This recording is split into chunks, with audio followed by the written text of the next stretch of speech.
안녕하세요. 염치는 개나 줘버린 건지 뻔뻔하게 이루 말할 수 없는 시댁 식구들한테 질려서 남편하고도 이혼한 40대 여성입니다. 아무리 100세 시대라지만 나이 40에 이혼을 한다는 게 쉬운 선택은 결코 아니었어요. 특히나 친정부모님에게 자식이라곤 저 하나였으니 어떻게든 잘 사는 모습을 보여드리고 싶었으니까요. 그런데 연애랑 달리 결혼은 남편하고 저하고 둘만 잘 지낸다고 될 일이 아니대요. 특히나 남편이 떡하니 버티고 써서 제 편이 되어줬다면 모르겠지만 말끝마다 그래도 우리가 이해해야지 어쩌겠냐를 달고 사니 저로서는 미치고 팔짝 뛸 노릇이었죠. 그래서 이해를 할 거면 너 혼자 해라. 우리 타령 좀 그만하라 하고 이혼했어요. 남편하고는 제 나이 34, 비교적 늦은 나이에 알게 된 사이입니다. 그날은 그다지 가깝지는 않지만 그렇다고 거리를 두고 지내기에도 애매한 선배가 결혼을 하던 날이었어요. 그런데 당시 일도 많았고 그래서 여러 가지로 가는 게 내키지는 않더라고요. 하지만 주변 사람들이 그래도 가야 하지 않겠냐면서 자기들은 간다 하니 안 갈 수도 없고 그래서 자의반타의반 점심이나 먹고 오잔 마음으로 참석했던 자리였습니다. 그런데 신랑 쪽 하객이었던 남편이 본인이 말하기로는 저를 딱 보는 순간 심장이 덜컹 했다나 어쨌다나요. 아무튼 그래서 신랑 신부한테 저를 소개시켜 달라고 했답니다. 그리고 좀 전에도 말씀드렸다시피 제 입장에선 신부인 선배랑 얼굴 붉혀서 저한테 좋을 게 없었거든요. 그래서 또 어쩔 수 없이 나갔는데 남편이 처음부터 얼마나 적극적으로 들이댔는지 몰라요. 말 그대로 사람 정신을 쏙 빼놓더라고요. 사실 저는 그때까지 제대로 된 연애라곤 해본 적이 없었습니다. 대학을 졸업하고 몇 번 소개팅도 해보고 소위 썸도 타보긴 했지만 늘 저에게는 일이 먼저였고 그걸 상대 남자 쪽에선 이해를 못 해주더라고요. 게다가 제가 남들처럼 9시 출근 6시 퇴근하는 직장이 아니라 중고등학생들을 가르치는 학원 선생님이다 보니 데이트 일정을 잡기도 쉽지 않았죠. 그런데 그 무렵 제 성격이 상대한테 구구절절 제 입장을 표현하는 걸 별로 내켜하질 않았어요. 이해해주면 고맙고 이해 못해주면 어쩔 수 없고 성의가 없어서가 아니라 그런 일에 신경 쓸 여유가 없었달까요? 아무튼 그랬는데 남편은 달랐어요. 제 바쁜 일정도 이해해주고 먼저 배려해주고 그래서 이 사람이 정말 나를 좋아하는구나. 그리고 그런 기분은 그때 처음 느껴봤거든요. 그러니 남편이 프로포즈를 해왔을 때 크게 고민하지 않고 예스를 외쳤죠. 결혼 당시 시댁에서 따로 지원을 받은 건 없어요. 남편이 그나마 모아놓은 돈이 있긴 했지만 시댁 자체는 형편이 썩 좋지가 못했거든요. 일단 시부모님은 장사를 하다 망하셨는데 이후로 아버님은 딱히 하는 일 없이 지내시는 상황이었고 어머님은 남의 가게에서 설거지를 하시며 생활비를 벌어 쓰고 계신다 들었어요. 그리고 남편에게는 위로 5살 많은 신우가 있었는데 신우는 일찍이 결혼하여 아들 하나를 키우고 있었습니다. 심해부는 카센터를 운영하고 있었는데 잘은 모르지만 장사가 잘 되는 편은 아니라고 들었고요. 그래서 처음부터 결혼할 때 시댁에서 도움을 받을 수 없을 거란 건 예상하고 있었고 바라지도 않았습니다. 참고로 저희 친정에서는 이 일로 잠깐 결혼을 반대하기도 하셨어요. 남의 집 기둥 빼오는 거 아니라 하시면서 말이죠. 하지만 그때만 하더라도 남편 말로는 시부모님한테 용돈으로 드리는 30만 원 말고는 따로 드리는 것도 없다 했고 그래서 남의 집 기둥이란 그 표현이 저희 남편에게는 맞지 않다고 생각했어요. 그래서 오히려 친정부모님한테 그런 말씀마시라며 화를 내기도 했는데 결국 자식 이기는 부모 없다고 친정부모님이 져주셨죠. 그리고 오히려 먼저 가지고 계시던 아파트 한 채를 신혼집으로 쓰라고 내주셨고요. 그런데 결혼식 올리고 얼마 지나지 않아 친정부모님이 하셨던 말씀이 무슨 뜻인지 바로 알게 되었습니다. 집들이 날이었어요. 신우가 당시 마트에서 일을 하고 있었는데 주말에는 자기가 절대로 쉴 수 없다고 하여 남편이 하루 휴가를 내고 집들이를 하게 되었죠. 참고로 저도 학생들 중간고사 기간이라 정말 정신이 하나도 없었는데 빠득빠득 그때가 아니면 안 된다고 우겨대니 그걸로 애들 마냥 싸울 수도 없고 그래서 새벽부터 일어나 몇 가지는 제가 하고 몇 가지는 사다가 집들이 상을 차렸습니다. 그리고 그렇게 시부모님이랑 신우가 왔어요. 심해부는 일이 있어서 못 왔다고 했고요. 시부모님은 이건 짜다 저거는 달다. 말씀은 많이 하셨지만 양파 하나 남기지 않고 차려놓은 음식을 전부 다 깨끗이 비우셨습니다. 그리고 그렇게 식사를 마치고 시부모님이 과일 좀 내오라 하셔서 또 과일에 커피에 차렸는데 역시나 예상은 했지만 누구 하나 칼 쥐는 사람이 없대요. 그래서 남편한테 시켰어요. 그랬더니 다들 좀 황당하단 표정으로 저를 쳐다보는데 모른 척했죠. 저도 결혼을 늦게 했을 뿐이지 여기저기서 들은 이야기는 많아서 이 정도는 모르쇠 해도 괜찮겠지 싶었거든요. 아무튼 여전히 조금은 어색한 분위기 속에서 어머님이 먼저 말씀을 시작하셨습니다. 번듯하게 해놓고 사는 거 보니 보기 좋구나. 이게 친정에서 해준 집이냐? 대출은 없고? 네, 따로 저희가 내는 건 없어요. 그럼 아예 해주셨다는 얘기구나. 그럼 명의는 결혼 선물로 해주셨을 테니 당연히 공동 명의로 해주셨겠지. 아, 명의는 아직 저희 아버지 명의로 되어 있어요. 남편도 저도 청약 통장도 있고 그래서 굳이 먼저 받을 필요가 없겠더라고요. 그래 어차피 외동이니 이러나 저러나 다 너한테 올 텐데 뭐가 걱정이냐. 그래도 잊지 마라. 부부는 일심동체라는 말이 있는 만큼 뭐든지 항상 네 남편이랑 상의하고 결정해야 된다. 두 사람 몫이라는 거야. 어찌나 황당한 말씀을 당연한 듯 하시던지 순간 말문이 막혀 말이 안 나오더라고요. 그리고 또 시조카도 있는 자리에서 한마디 한마디 받아치기도 그렇고 그래서 그냥 한 귀로 듣고 한 귀로 흘린다는 기분으로 웃어넘겼어요. 하지만 집들이 이후로 남편하고 저는 그런대로 잘 지냈습니다.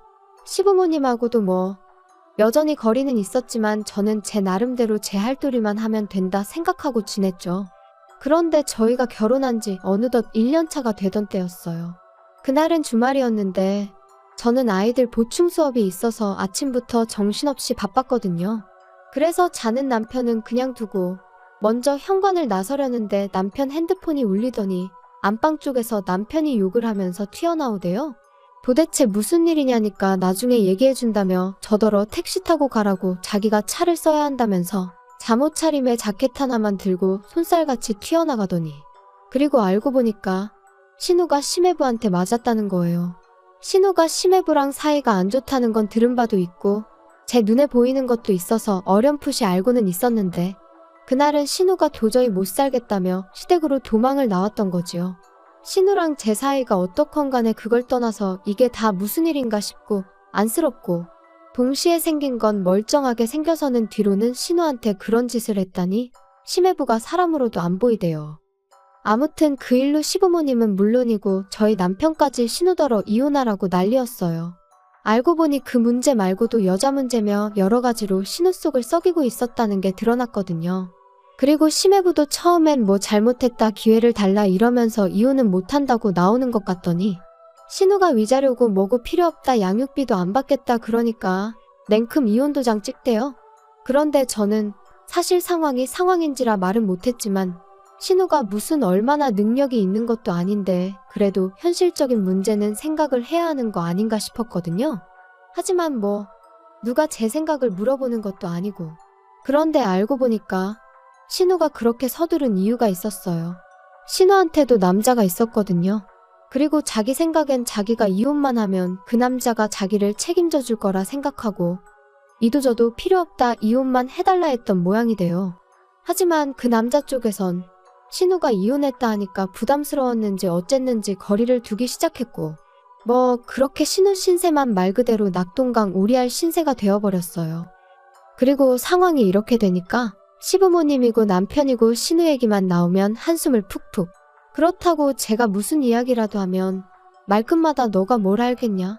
좋은 남자 만나서 고생 않고 사는 너는 아무것도 모른다는 식으로 입을 막아버리니 그럴 거면 그냥 막말로 자기들 셋이 있을 때나 얘기하지 왜 꼭 나 있는 자리에서 신우 이야기를 하나 싶고 그래서 언젠가부턴 저도 내 알바냐 하고 신우 일에는 관심을 꺼버렸어요. 그런데 요즘 애들이 사춘기가 빨리 온다더니 시조카도 그랬던 건지 애가 어찌나 예민하고 한마디로 무서운 사람이 없더라고요. 지 엄마 그러니까 신우는 속된 말로 알기를 개똥으로 아나 싶고 지 할머니 할아버지 그러니까 저희 시부모님한테도 대들고 난리도 아니었거든요. 시부모님은 그래도 애가 아빠도 없고 불쌍하다며 오냐오냐 해주셨는데 그것도 한몫한 건지 애가 점점 기어오른다 싶더니 한 번은 시부모님더러 놓친내라고 불러서 어머님이 거의 뒷목 잡고 쓰러지실 뻔한 적도 있었다니까요. 아무리 애가 무슨 죄냐고 사람들이 말하지만 애가 생긴 것도 심해부랑 꼭 닮고 하는 짓도 심해부랑 닮다 보니 시간이 지날수록 신우도 자식이고 뭐고 키우기 싫어서 진저리를 치는 게 제 눈에 보일 정도였어요. 게다가 신우가 아무것도 안 받고 무일푼으로 이혼을 했다 보니 이후로 시부모님 댁에서 같이 살게 되었거든요. 그런데 시조카가 신우더러 다른 친구들은 다 자기 방에 있는데 왜 나만 없냐며 그 조그만 게 악다구니를 써대고는 지 엄마더러 할머니 할아버지 방에서 지내라고 지 혼자 방을 쓰겠다고 아주 난리를 쳐댔나 봐요. 그뿐인가요? 옷 하나를 사다 줘도 이런 브랜드는 쪽팔려서 입기 싫다고 어른들 보는 앞에서 집어던지고 가위로 잘라놓고 오죽하면 신우가 자기는 도저히 감당을 못하겠다고 삼촌인 저희 남편이라도 와서 애한테 한마디 좀 해달라고 연락을 해오는 일도 점점 잦아졌지요. 하지만 저희 남편이 애를 키워본 것도 아니고 애 훈육을 뭘 할 줄 알아야 말이죠. 저희 남편도 모른 척 할 순 없으니 매번 가긴 갔지만 이후로 괜히 애한테 싫은 소리만 듣고 와서는 뭐 저런 걸 키우겠다고 아득바득 데리고 온 건지 이해가 안 된다. 갔다 올 때마다 손사래를 치더라고요. 그러면서 지 누나 불쌍해서 어쩌냐는데 그때는 저도 신우를 생각하면 불쌍하기도 하면서 한편으론 아주 지 팔자를 지가 꼬았네 싶었어요. 그 똥물이 저한테 튈 줄도 모르고 말이에요. 그러다 지난해 아버님 생신이었어요. 그런데 뭐 신우도 어떻게 하자고 별말이 없고 남편도 가타부타 말이 없어서 제가 식당에 예약을 했네요. 그리고 생신 당일 시조카는 안 따라와서 시부모님하고 저희 부부 그리고 신우까지 5사람이 모였지요. 어른만 5이니 술도 한두 잔 오갔고. 그런데 신우는 저랑 남편이 말리는데도 그냥 좀 내버려두라며 계속 혼자 홀짝홀짝 소주만 마셔대더니 이내 금세 얼굴이 벌개져서는 저더러 얼굴이 좋아 보인다는 둥? 친정에 돈이 있으니 그러냐는 둥. 그런데 사람이 딱 들어보면 알잖아요. 이게 정말 부러워서 하는 소리인지 빈정거리고 비아냥거리는 건지. 신우가 하는 말은 정확히 후자였어요. 그리고 남편도 금세 눈치를 채고는 신우더러 왜 이러냐며 그만 좀 하라 하더니 자기가 먼저 신우를 집에 데려다주고 오겠다며 신우를 둘러엎고 식당을 나섰습니다. 그래서 졸지에 시부모님과 저만 셋이 남았는데 분위기는 어색하고 어쨌든 아버님 생신인데 제 잘못은 아니었어도 제 입에선 저도 모르게 아버님 죄송해요 소리가 나갔죠. 그러자 어머님이 네가 뭐 죄송할 건 아니다 하시면서 사실 당신이 오늘 저한테 부탁하고 싶은 이야기가 있었다 하시더니 자경이 아들 말이다. 걔가 유학을 가고 싶대. 네? 갑자기 무슨 유학이 가고 싶대요? 여기서 학교 다니니까 친구들이 아빠 없냐 놀려대고. 뭐 지도 사춘기인데 지방도 없고 그러니까 아예 자기를 모르는 나라에 가서 살고 싶다면서 유학 얘기를 꺼내더란다. 정말요? 아무리 어리다지만 철이 너무 없네요. 어머님도 그렇고 형님도 속상하시겠어요. 그래도 애미 입장에서는 애가 그렇게 가고 싶다 하니 모른 척 할 수가 있겠냐. 물론 그렇지만 어떻게 애가 해달라는 대로 다 해줄 수 있겠어요. 그래서 말인데 네가 좀 도와다오. 네? 제가 어떡해요? 애 유학 비용으로 일단 한 3천 정도만 좀 해줘라. 네? 제가 그렇게 큰 돈이 어딨겠어요. 없어요. 야, 돈 많은 친정은 뒀다 어디다 쓰냐? 그러지 말고 네가 네 친정에다 얘기를 좀 해봐라. 어머님, 지금 저희 친정부모님한테 시조카 유학 비용을 대달라고 하라는 말씀이신 거예요? 그게 말이 된다고 생각하세요? 너는 애가 왜 이렇게 융통성이 없어? 내가 언제 그걸 고지고대로 말하라 했냐? 대충 둘러대. 네가 뭐 사고를 쳤다고 해도 되고 어디 투자를 한다고 해도 되잖아. 진짜 어이가 없네요. 못 들은 걸로 할 테니 그런 줄 아세요. 대화가 오가는 동안 아버님은 먼 산만 보고 계시다가 먼저 자리에서 일어나셨고 저도 더는 한마디도 듣기도 하기도 싫어서 음식값만 계산한 뒤 바로 택시 잡고 집에 왔어요. 그리고 1시간이나 있었나. 남편이 씩씩대며 현관을 들어서더니 저를 보고는 고래고래 소리를 지르기 시작했습니다. 야, 너 어머니한테 뭐라고 한 거야? 돈도 없으면서 애 유학은 무슨 유학이냐고 웃기지 말라고 그랬다며. 세상에, 어머님이 그러셔? 진짜 미치겠다. 내가 그렇게 말했으면 성을 간다 성을 가라. 어머님이 뭘 하셨는 줄 알아? 나더러 친정 가서 애 유학 비용을 받아오래. 거짓말을 하든 뭘 하든 해서 일단 3천만 원만 받아오랜다. 그게 말이 되니? 야, 안 될 건 또 뭐야? 솔직히 너 빈몸으로 시집 왔잖아. 내가 빈몸으로 시집왔다고? 그럼 이 집은? 이 집은 하늘에서 뚝 떨어졌냐? 이 집은 장인어른이 우리 살라고 내주시긴 했어도 우리 명의로 해주신 것도 아니잖아. 그러니까 엄밀히 따지면 이건 장인어른 재산이고 너는 해온 거 없지? 그럼 내가 모아온 5천은? 야, 그렇게 치면 나도 6천 가져왔으니까 계산해봐. 내가 너보다 1,000만 원 더 해온 거야. 계산을 그따위로 하겠다고.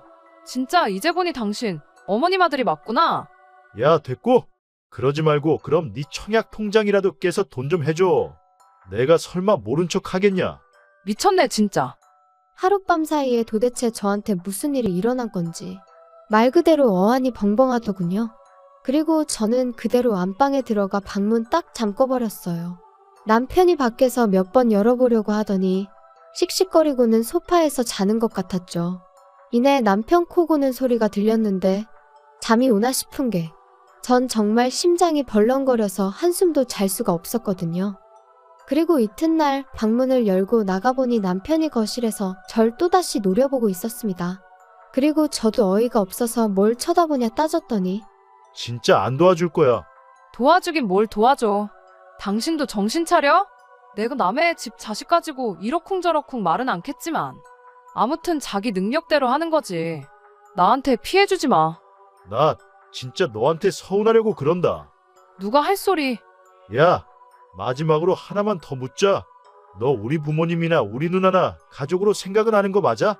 그러면 시부모님이나 형님이야말로 나를 가족으로 생각을 해서 그런 소리를 하시는 거래? 친정부모님한테 거짓말하고 돈 뜯어내라고? 야, 어차피 두 분 돌아가시면 다 네 거잖아. 말이면 단 줄 알아? 결국 끝에는 이혼 소리까지 오갔어요.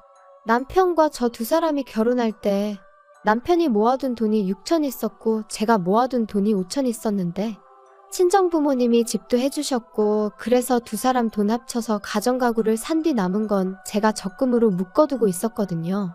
근데 남편이 그 돈을 들먹이면서 자기 몫을 돌려달라고 그걸로 애 유학 비용을 대주겠다 하는데 저는 그 남은 돈으로 저희 둘 중 한 명이라도 청약이 되면 그때 쓸 요량이었습니다.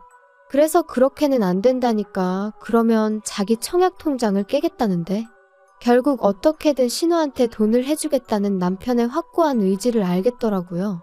그리고 이런 일이 이번 한 번으로 끝나지 않겠구나. 앞으로도 툭하면 이런 식의 다툼이 오갈 수도 있겠구나 생각하니까 벌써부터 머리가 지끈거리고 속이 미식거리는 게 한마디로 답이 없다 싶었죠. 그래서 그럼 그 돈 받고 이혼하겠냐니까 이혼이 애들 장난이냐 어쩌냐 하더니 그래 해 하고는 내지르대요. 더 어이가 없는 건 시부모님이나 신우나 이런 상황을 알고도 이혼하지 말라는 사람이 없었어요. 아마 결국 끝에는 제가 져주겠거니 했던 건가 싶기도 하고요. 그래서 저희는 이혼을 했고 그렇다고 신우네 애가 유학을 갔냐면 천만에요. 신우가 그 돈을 사기를 당했거든요.